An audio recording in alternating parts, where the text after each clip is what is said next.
Hello my dear students, आज की इस वीडियो में आपका स्वागत है। तो दोस्तों, आज की इस वीडियो के माध्यम से मैं कक्षा 10वीं हिंदी 2025 का वायरल मॉडल पेपर लेकर आ चुका हूं। और यदि आप बोर्ड पेपर पहली बार देने जा रहे हैं तो आप इस वीडियो को बिल्कुल अंत तक देखिएगा, ज़रा भी स्किप ना करिएगा, क्योंकि इस वीडियो के माध्यम से मैं सब कुछ आज के वीडियो से मैं क्लियर कर देने वाला हूं कि पेपर कैसा आता है, पेपर कैसे दिया जाता है, कितने समय का पेपर होता है और हमें क्या क्या करना होता है जब हमें बोर्ड पेपर में जाना हो। तो इससे पहले मैं आपको पेपर का पूरा डेमो दिखा देता हूं, उसके बाद मैं आपको सॉल्व करके भी दूंगा। ठीक है, तो चलिए पहले मैं डेमो दिखाता हूँ आपको। देखिए, ये पेपर है जिसका अनुक्रमांक, नाम, यहाँ पे पृष्ठों की संख्या, यहाँ पे 825 DB 2025 हिंदी, पूर्णांक जो 70 होता है, समय 3 घंटा, सब कुछ दिया गया है। ठीक है, ये आपके निर्देश दिए गए हैं। ठीक ना। अब देखिए, ये है आपका पेपर का पूरा डेमो, आप देख लीजिए कि पेपर कैसा आता है। ठीक ना। तो साथियों, उसके बाद हम हल करेंगे, वो भी इसी वीडियो के माध्यम से। आपको कहीं और जाने की आवश्यकता नहीं है, बिल्कुल आप अंत तक वीडियो में बने रहिएगा। और यदि आप चैनल पर नए हैं तो चैनल को सब्सक्राइब कर लीजिएगा और अपने दोस्तों में शेयर जरूर कर दीजिएगा। ठीक है, तो चलिए अब हम पढ़ते हैं और देखते हैं कि क्या होता है पेपर में। ठीक है, तो देखिए साथियों, जो पेपर हमारा है ये 825 DB है। पेपर का कोड 825 DB है यहाँ पे, और जो पूर्णांक होता है 70 होता है। ठीक है, 70 नंबर का आता है। और देखिए, जो इसका समय होता है 3 घंटा 15 मिनट होता है। कितना होता है?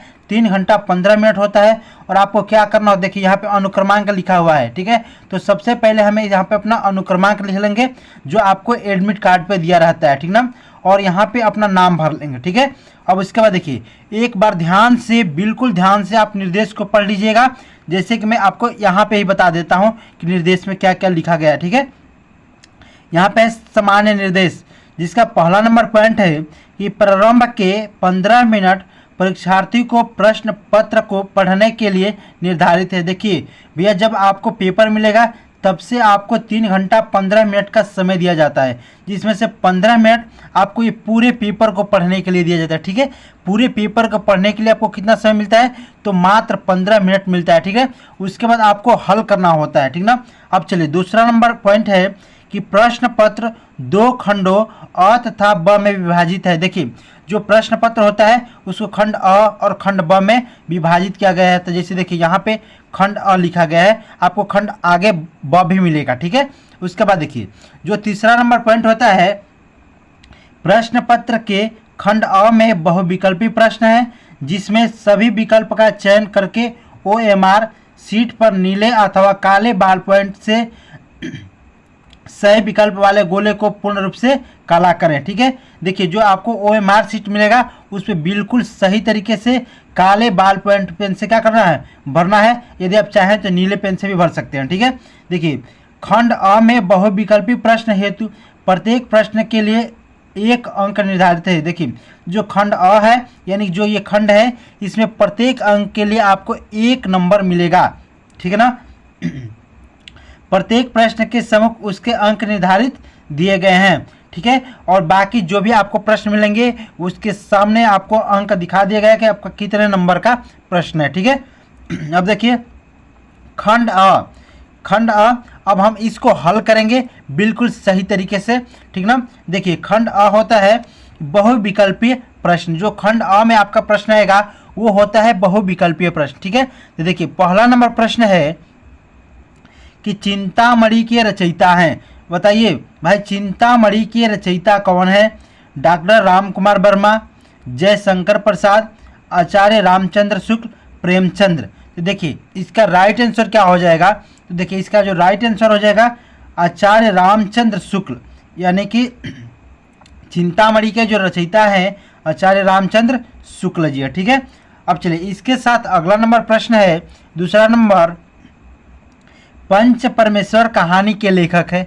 बताइए, पंच परमेश्वर कहानी के लेखक कौन है? आपको बताना है। आचार्य रामचंद्र शुक्ल, प्रेमचंद्र, यशपाल, राजेंद्र यादव। तो देखिए, इसका राइट आंसर जो होगा वो हो जाएगा प्रेमचंद्र, यानी कि बी नंबर राइट आंसर हो जाएगा। ठीक है, अगला नंबर है तीसरा नंबर कि जयशंकर प्रसाद का नाटक नहीं है।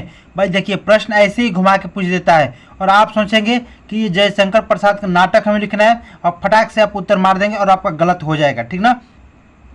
देखिए पहला नंबर विकल्प दिया गया है ध्रुव स्वामिनी, दूसरा नंबर है चंद्रगुप्त, तीसरा नंबर है लहरों के राजहंस और चौथा नंबर है स्कंदगुप्त, ठीक है। तो ध्यान दीजिएगा कि ध्रुव स्वामिनी जो है जयशंकर प्रसाद का नाटक है, चंद्रगुप्त भी है और देखिए स्कंदगुप्त भी है, ठीक ना। लेकिन जो लहरों का राजहंस है ये जयशंकर प्रसाद का नाटक नहीं है, इसलिए इसका राइट आंसर क्या हो जाएगा, सी नंबर हो जाएगा, ठीक ना। अगला है शेखर एक जीवनी उपन्यास के लेखक हैं। शेखर एक जीवनी उपन्यास के लेखक हैं धर्मवीर भारती, प्रेमचंद्र, फणीश्वरनाथ रेणु, अज्ञेय, इनको आप रेणु भी बोल सकते हैं, ठीक है। देखिए इसका जो राइट आंसर क्या हो जाएगा, इसका राइट आंसर हो जाएगा अज्ञेय है। कौन है, अज्ञेय, यानी कि डी नंबर इसका राइट आंसर हो जाएगा, ठीक है। अब चलिए अगला नंबर प्रश्न है अपनी खबर आत्मकथा है। देखिए अपनी खबर आत्मकथा है, ये किसकी है, पांडे बेचन शर्मा या उग्र की, डॉक्टर राजेंद्र प्रसाद की, हरिवंश राय बच्चन की, श्याम सुंदर दास की। तो देखिए इसका जो राइट आंसर हो जाएगा पांडे बेचन शर्मा उग्र की है। किसकी है, पांडे बेचन शर्मा उग्र की, यानी कि राइट आंसर ए नंबर हो जाएगा, ठीक है। अगला है भूषण किस युग के कवि है। भाई बताइए भूषण किस युग के कवि है, आदिकाल, रीतिकाल, भक्तिकाल, आधुनिक काल। देखिए जो भूषण है वो रीतिकाल के कवि हैं। कब के, तो रीतिकाल के हैं। इसका राइट आंसर बी नंबर हो जाएगा, ठीक ना। अगला नंबर है कि ललित ललाम रचना है मतीराम की, पद्माकर की, देव की, भूषण की, ठीक है। देखिए यहाँ पे दिया गया है, तो देखिए इसका जो राइट आंसर हो जाएगा वो हो जाएगा क्या, तो ये हो जाएगा मतीराम की। किसका, तो मतीराम की, यानी कि ए नंबर इसका राइट आंसर हो जाएगा, ठीक है। चलिए इसके साथ चलते हैं अगले नंबर प्रश्न पे।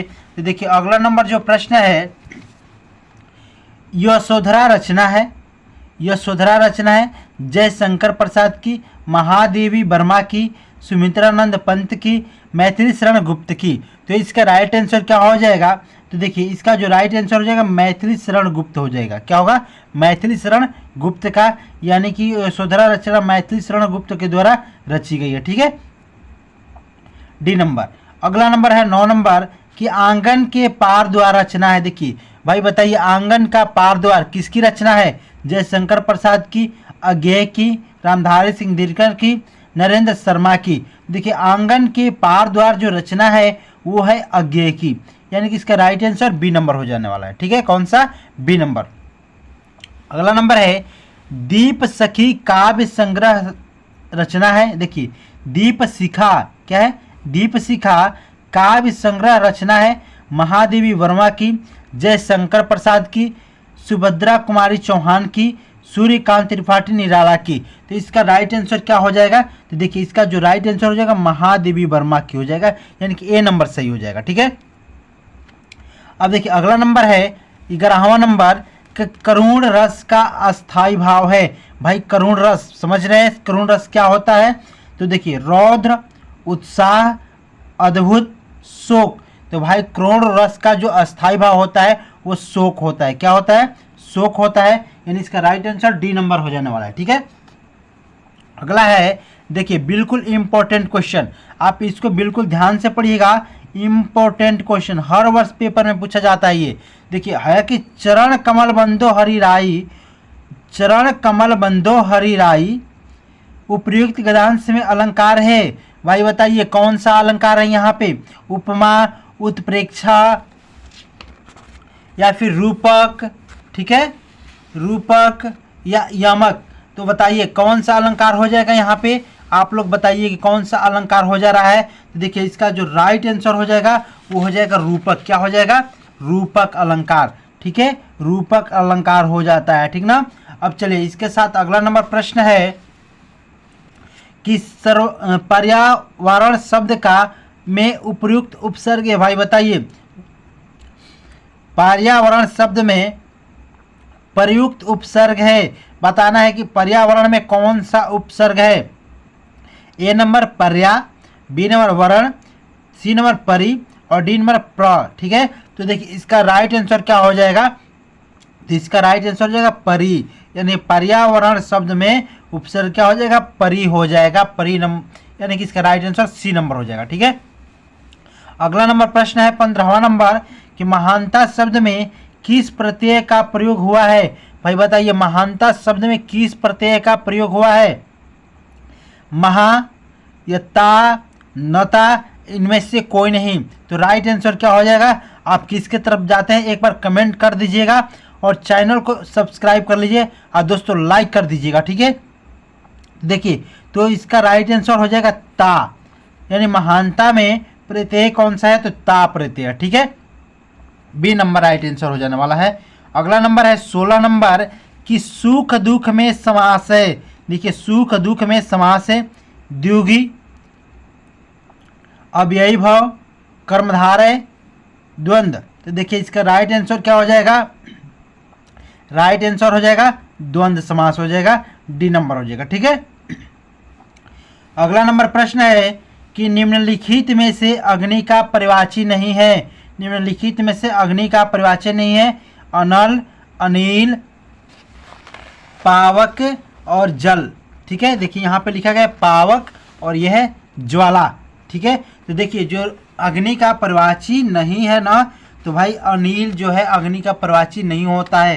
क्या, अनिल, यानी इसका राइट आंसर बी नंबर हो जा रहा है। कौन सा, बी नंबर इसका राइट आंसर बन जा रहा है। ठीक है, चलिए अगला नंबर है अभ्युदय का सही संधि विच्छेद है। देखिए अभ्युदय का सही संधि विच्छेद है अभ्युधन उदय, बी नंबर अधन व्युदय, सी नंबर अभ धन उदय और डी नंबर अभिधन उदय। ठीक है, तो देखिए इसका जो राइट आंसर क्या हो जाएगा, तो इसका राइट आंसर हो जाएगा डी नंबर। ठीक है, इसका राइट आंसर डी नंबर हो जाएगा। ठीक ना, आप लोग देख लीजिए एक बार। अब देखिए अगला नंबर है कि मधु शब्द का पंचम विभक्ति एवं एक वचन रूप है। देखिए मधु शब्द का पंचम विभक्ति एवं एक वचन रूप है मधुनः, मधुनी, मधुनी, अभ्युयः। ठीक है, तो इसका राइट आंसर क्या हो जाएगा, तो इसका राइट आंसर ए नंबर हो जाएगा। ठीक है, मधुनः।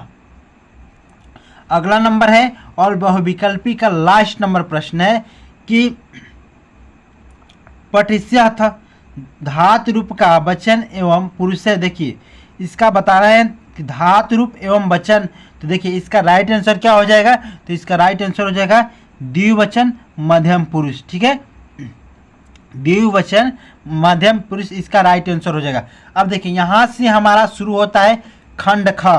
क्या है, खंड ख। और देखिए वर्णात्मक प्रश्न है। कैसा प्रश्न है ये, वर्णात्मक प्रश्न है। अब देखिए इसमें पहला नंबर प्रश्न यहाँ पे दिया गया है। ठीक है, इस प्रकार से सभी प्रश्न यहाँ पे आपको हल करना होता है। ठीक है, जैसे कि आप देख पा रहे हैं इन सभी प्रश्नों को आपको हल करना है। तो साथियों आपको बोर्ड पेपर में एक भी प्रश्न नहीं छोड़ने हैं, सबके सब प्रश्न हल करने हैं। और यदि आप सभी प्रश्नों के हल चाहते हैं तो एक बार कमेंट में बता दीजिए। और यदि चैनल को अब तक आप सब्सक्राइब नहीं किए हैं तो चैनल को सब्सक्राइब कर लीजिएगा। और वीडियो हमारी यदि अच्छी लगी हो तो वीडियो को लाइक कर दीजिए, अपने दोस्तों में शेयर कर दीजिएगा और बेल आइकन को प्रेस कर लीजिएगा सब्सक्राइब करने के बाद, ताकि जो भी मैं वीडियो बनाऊं उसका नोटिफिकेशन आपके यहाँ सबसे पहले मिलता जाए। मिलेंगे अगली वीडियो के साथ, तब तक के लिए जय हिंद, जय भारत।